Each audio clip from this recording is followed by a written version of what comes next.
غار۔ ایک وقت کی بات ہے، کسی گاؤں میں دو بھائی رہا کرتے تھے جو کھیتی باڑی کرتے تھے۔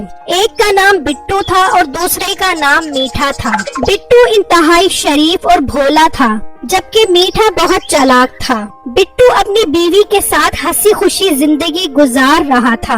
بٹو سارا دن کھیت میں ہل چلاتا، جبکہ میٹھا آرام کرتا تھا۔ ارے بٹو ذرا تیز ہل چلا، سارا کھیت میں ہل چلانا ہے۔ اس طرح کچھوے کی چال چلے گا تو کھیتی کیسے ہوگی؟ بھائی جان میں ہل چلا رہا ہوں صبح سے، اب کافی تھک گیا ہوں۔ اگر آپ میری مدد کر دیں تو آپ کا بہت بہت شکریہ ہوگا۔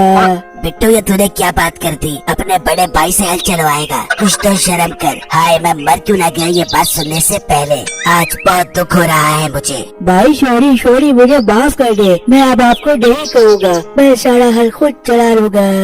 ایک دن بٹو اپنی بیوی کو پیسے دے کر کہتا ہے، بیگم میں کچھ دنوں کے لیے شہر کھیت کا سامان لینے جا رہا ہوں، تم یہ پیسے سنبھال کر رکھ لو، میں واپس آ کر ان پیسوں سے کھیت کا سامان لے لوں گا۔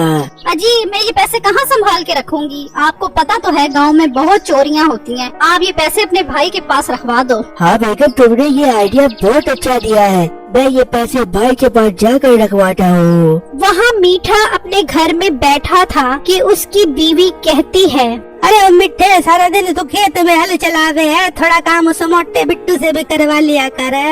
وہ میرا چھوٹا بھائی ہے، مجھے اچھا نہیں لگتا کہ اس سے کام کرواؤں۔ اب تو پھر اس کو کھیت کے پیسے کیوں دے بے؟ سارا کام تو خود کرے تو سارے پیسے بھی خود ہی رکھا کر۔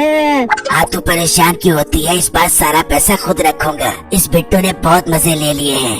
اتنے میں باہر سے آواز آتی ہے، بیٹے بھائی ذرا باہر آنا، مجھے آپ سے ایک کام ہے۔ آ گیا تیرا موٹا بھائی، جا سن کیا کہہ رہا ہے۔ پھر میٹھا باہر آتا ہے، کہتا ہے، بیٹے بھائی میں شہر جا رہا ہوں کھیت کا سامان لینے، یہ پیسے آپ اپنے پاس رکھ لو، گھر میں بہت چوری ہوتی رہتی ہے، میں آ کر آپ سے پیسے لے لوں گا۔ بٹو یہ تم نے بہت اچھا کیا جو پیسے میرے پاس رکھوا رہے ہو، اب تمہارے پیسے بہت محفوظ ہیں۔ ٹھیک ہے بھائی میں چلتا ہوں شہر، 2-3 دن میں آپ کے پاس واپس آ کر آپ سے پیسے لیتا ہوں۔ پھر بٹو وہاں سے چلا گیا تو میٹھا سوچنے لگا، جا بٹو تیرا اللہ حافظ، تو نے مجھے پیسے دے کر میرا کام آسان کر دیا ہے، اب میں ان پیسوں سے خوب مزے کروں گا۔ واہ میرے تو مزے ہی ہو گئے، آج تو مرغ قورمہ بنواؤں گا۔ پھر میٹھا اندر آتا ہے تو اس کی بیوی پیسے دیکھ کر کہتی ہے، ارے میٹھے تیرے پاس اتنا پیسہ کہاں سے آیا ہے؟ ابھی بٹو آیا تھا تو اس نے میرے پیسے دینے تھے، وہ دے کر گیا ہے۔ ارے واہ میٹھے میری تو نکل بڑی، مجھے سونے کا ہار بنا کر دے۔ ارے تو پاگل تو نہیں ہو گئی؟ سونے کا ہار اور تجھے بنا کر دوں؟ اپنی شکل کے حساب سے بات کیا کر، جس طرح کی تیری شکل ہے اس حساب سے تو جوتوں والی پالش بنتی ہے، اور تو سونے کا ہار مانگ رہی ہے۔ میٹھے میرے سے زیادہ بدتمیزی نہ کریو، ادھر ہی لمبا ڈال کر تیرے ڈیڈ بلا ماروں گی، مجھے آج سونے کا ہار بنا کر دے۔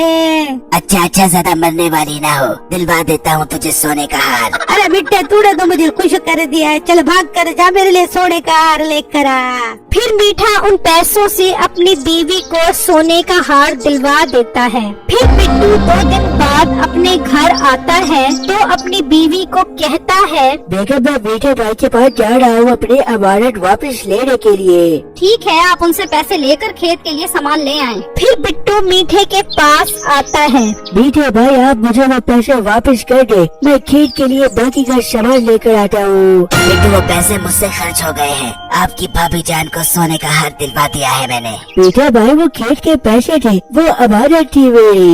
بٹو میں تیرا بڑا بھائی ہوں، تم مجھ سے تمیز سے بات کر۔ تمہاری بھابھی کو سونے کا ہار لے کر دینا بہت ضروری تھا، ورنہ وہ مجھے لمبا کر کے میرے ڈیڈ پر لات مارتی تو تم کیا برداشت کرتے کہ تمہارے بڑے بھائی کو مار پڑ رہی ہے؟ میٹھے بھائی آپ نے بہت غلط کیا ہے، آپ نے مجھے دھوکہ دیا ہے۔ بٹو تجھے بات کرنے کی تمیز نہیں ہے، یہاں سے دفع ہو جا۔ بٹو بہت اداس ہوا اور وہاں سے چلا گیا اور پریشانی کی حالت میں جنگل پہنچا تو اس نے دیکھا کہ ایک غار ہے جس کا ایک دروازہ ہے اور اس کے پاس ایک چڑیل کھڑی ہے۔ منگڑ بھنگڑ پوئے پڑنگڑ، کھل جا دروازہ بن کر بھنگڑ۔